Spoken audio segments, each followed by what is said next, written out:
Hey guys, just taking this feast before us. We're having a bunch of Indian food today. Oh, please excuse the illegal daycare operating in my neighbor's apartment. But what can you do? When you got a shout out on this, I can't say I'm not blessed, you know? Oh, I don't even know what everything is. Main course here. This is a chicken tikka masala, you know? I thought I'd go like American Indian. I got the extra sauce here. Just pour that right over. The chicken tikka masala. We have samosas. I went ahead, I got the meat samosa because maybe it's just me, but I always find that you get the traditional, the potato, the aloo samosa that can be a little dry. But I don't know, we got something that's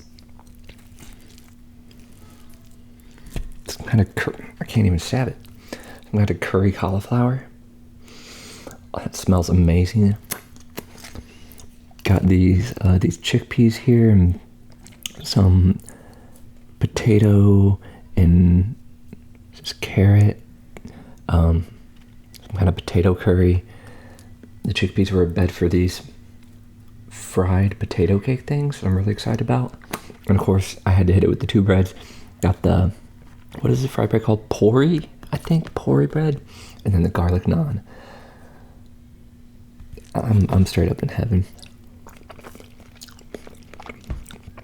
Oh my God. I haven't had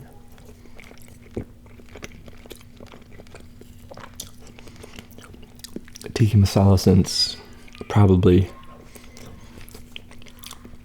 2008, 2007. The group of high school friends that I went to college with at the University of Missouri, we would go down to, I think it was called India House, that was on Broadway in Columbia, Missouri, and they would have a lunch special of like a buffet with all different kinds of chicken and stuff. And you would just pick out.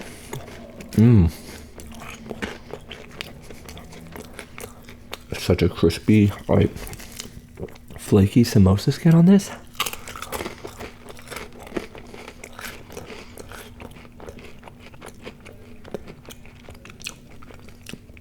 This is like the best samosa I've ever had. It's just from a local delivery spot.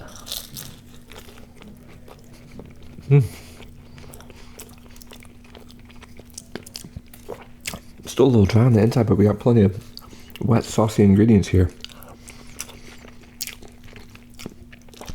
I used to have samosas for lunch, like all the time. I would go to the Whole Foods.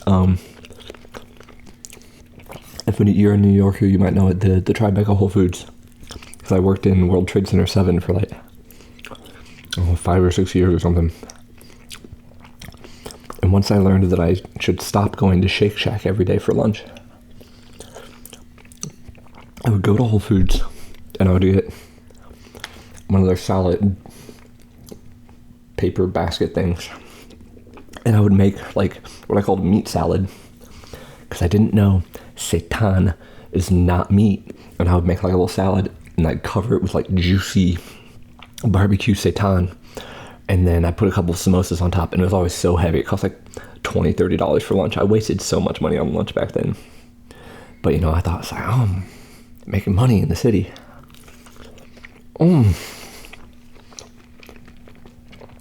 This potato thing is so moist for being fried potato. I think it's like potato, chickpea, or lentil, or I don't know, and the flavor in it. That's what I love about Indian food. Like beyond the great texture, these flavor combinations that don't exist in Western food until you bring them in through some sort of fusion. It's like inspiration for me. like this chicken, like there's fruit flavors and sweetness and spiciness.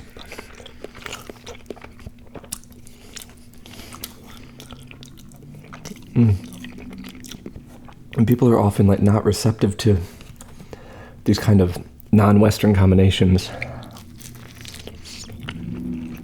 when you present them in a traditional Western context. Like the other day I published a video that was a coriander flavored pork burger with a pan sauce made from pork drippings, chicken stock, coriander, salt, pepper, and raspberries and Merlot wine. So it's very deep red, sweet but savory sauce that goes amazing on pork. Originally I made it for pork loin that my wife and I shared. But I put it on the burger with the same flavor profile and it was amazing. Least popular video I published probably in the last year. Because I guess it sounds weird and bad to like a Western audience and they're like, no, I'm not gonna click on that. Which I can understand.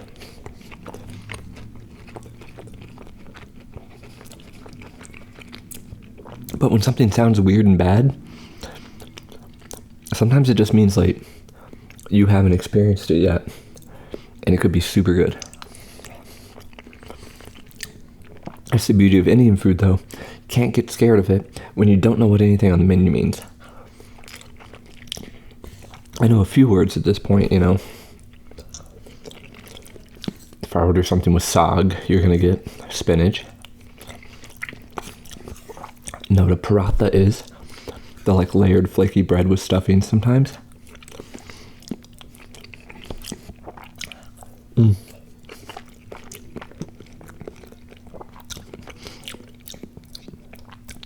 Aloo is potato. I just need to eat more Indian food and learn more though. And then incorporated these flavors into my own cooking.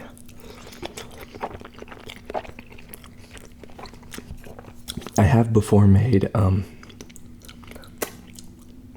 sag, which is, I forgot what kind of sag I made, but it was basically, it's very complexly spiced. Oh. This garlic naan is amazing. Fluffy and fresh. But a sag is a spinach curry. And like I feel like I learned so much about flavor just from getting all the spices and combining them to make the initial I don't know the technical word for it, but blooming all the flavors in the oil before you start cooking the rest of the dish. Oh, it was so good. I think if you look back in my archives, there is like a video of me just eating a bowl of spinach curry, and then I think I actually made a pizza with it too that was amazing. Leftover Indian food makes great pizza, because like imagine these sauces on pizza. Fantastic.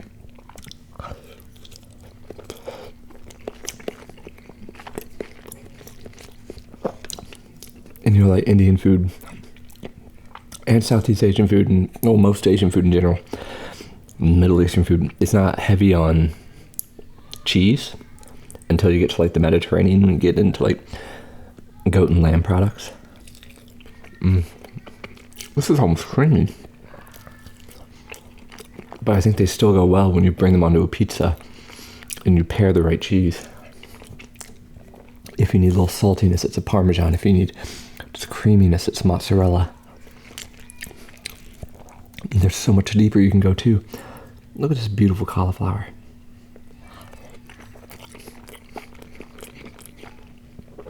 That's some of the best cauliflower I've ever had. It's up there tied with my wife's buffalo cauliflower bites that she makes sometimes that are, oh, I'm better than chicken wings.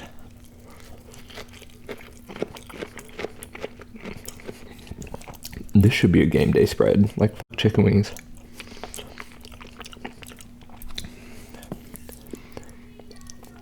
We don't need that. This is healthier, tastier. whatever these chickpeas are, and this brown sauce. I love it. I'm trying to save some of that for my wife. She has a plate of her own food in the other room, but I want to make sure she gets to try that. There are all these sauces I haven't even dipped into. I don't know what's in here. Little brown sauce. It's kind of sweet, but don't know what it is, and everything goes well without it, so I'll just set it aside. We have fruit.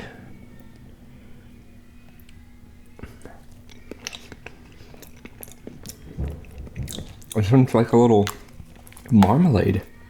I don't know what that's supposed to be, or what it is. I like it. I don't know how it's supposed to pair. That's my one problem. I'm not sure. This is like a minty sauce. I'm just gonna put a little bit on the bread here.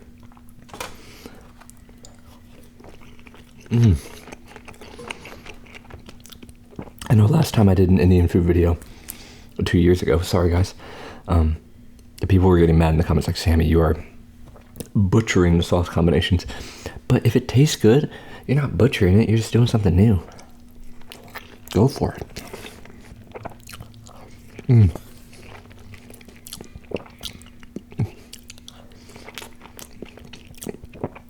The cauliflower might be one of my favorite things, but this chicken is amazing too.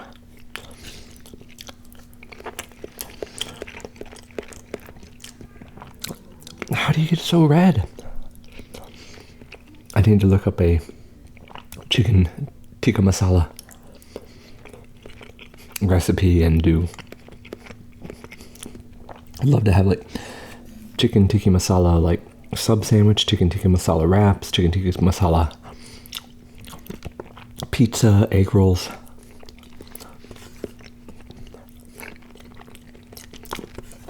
Make a ground chicken patty and flavor it in the same way and do chicken tikka masala burger. So I always want to branch out, keep it fresh, learn more. I recently tried jerk chicken at home for the first time, and I took the lazy way out. I bought a store-bought like marinade, and I soaked chicken in it for what, 2 days. Try this fry bread.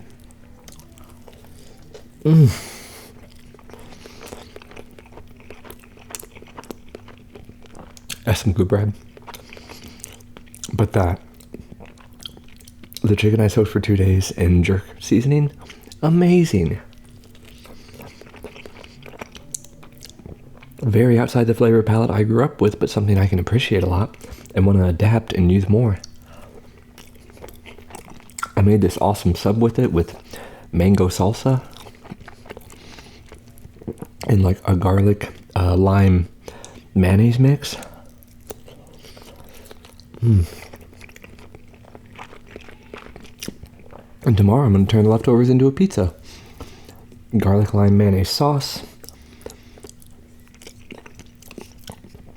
chicken, sprinkle of mango salsa, fresh chopped cilantro, and then cheddar mixed with pepper jack cheese. I think it'll be a good combination for that sandwich.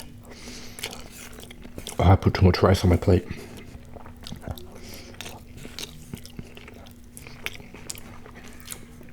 I'm gonna wrap up some rice and some naan. Oh, it's beautiful naan.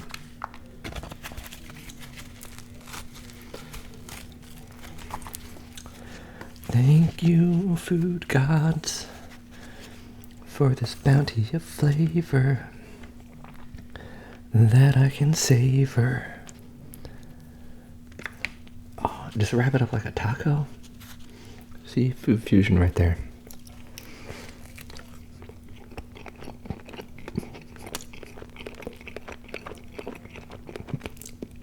I love that most cultures have a version of,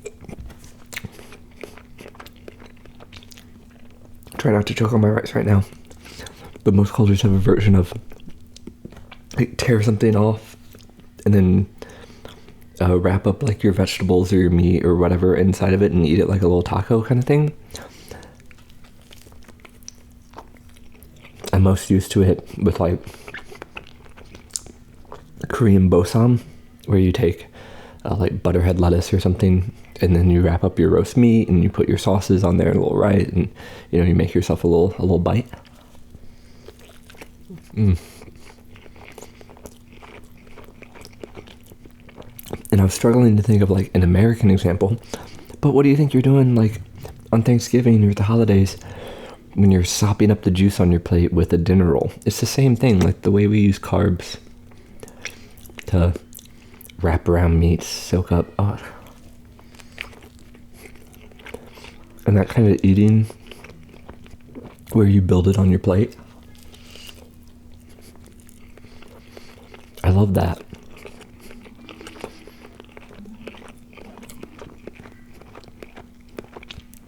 I love customizing every bite.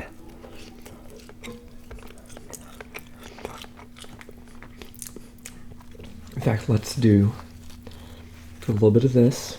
We're gonna get a little bit of this brown sauce.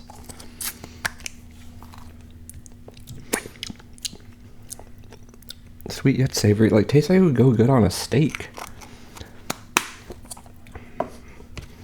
I'm gonna get this chickeny rice up in here.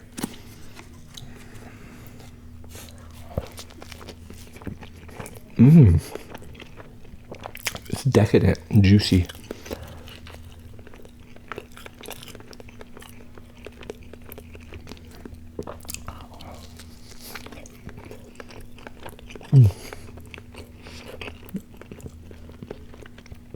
I may have ordered too much though, like all the bread. There's a lot of bread. But that's okay. Because that's why I have a wife to share with.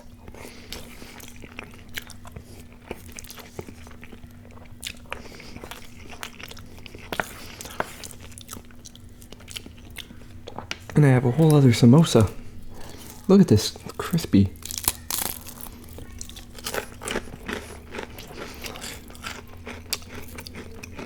This pastry on here is second to none.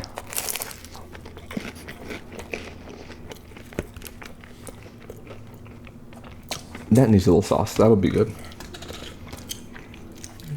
Give that a gentle dribble.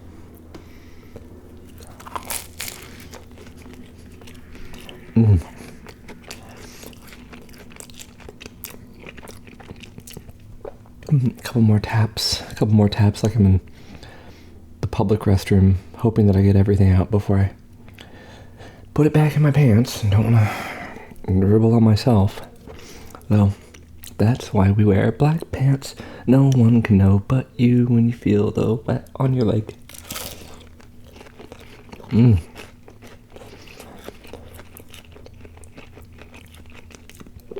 Indian food, I'm sorry I've been sleeping on you.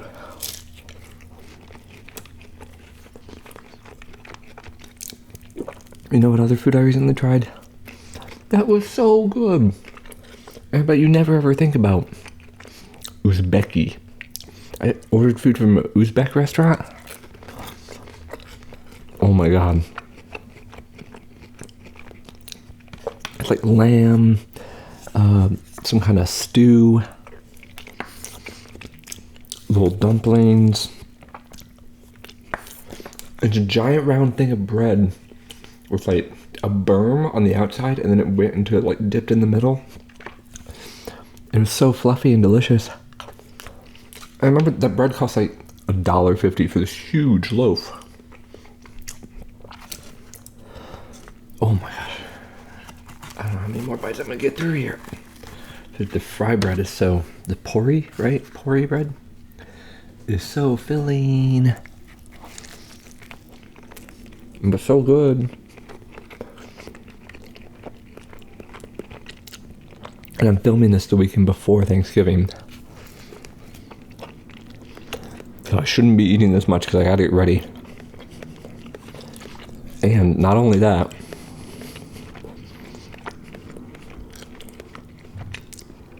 my wedding anniversary is on the 24th, which is Tuesday. So Tuesday we're probably gonna order in a bunch of like Korean food, I think is our plan.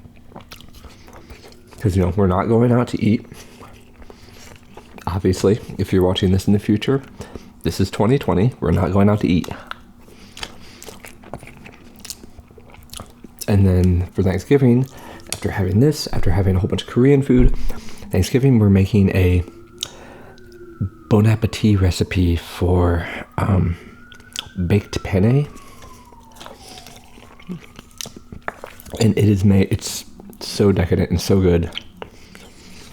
It takes so long to make. It's made with 2 different sauces. You got red sauce and you got a bechamel that you like layer into it. So it's creamy and like tart and tomatoey, balances perfectly. There's actually almost no meat in it. You get like some meaty flavor from, you chop up a bunch of pancetta and like cook it into the sauce. Pancetta is like the Italian bacon. But it just melts away and like spreads its flavor everywhere. You barely notice it's there in the finished dish, like in corporeal form, but you can taste the spirit of it. I'm finishing the naan completely because my wife ordered her own garlic naan. For she is a wise woman and knows that garlic is like my favorite flavor, and I will eat every bite of this. I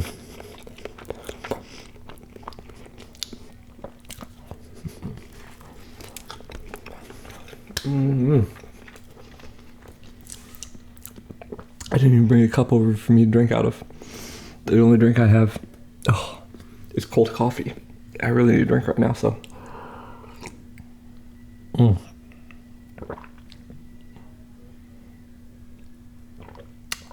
Nothing like some old cold coffee to wash down your Indian food. Oh god. Okay, well, I'm gonna get this and this to my wife so she can try it, because she needs to try it, and we are ordering from here again. Oh my god, this restaurant's so good. Thank you guys for watching. You are the best, and I love you all. Happy holidays.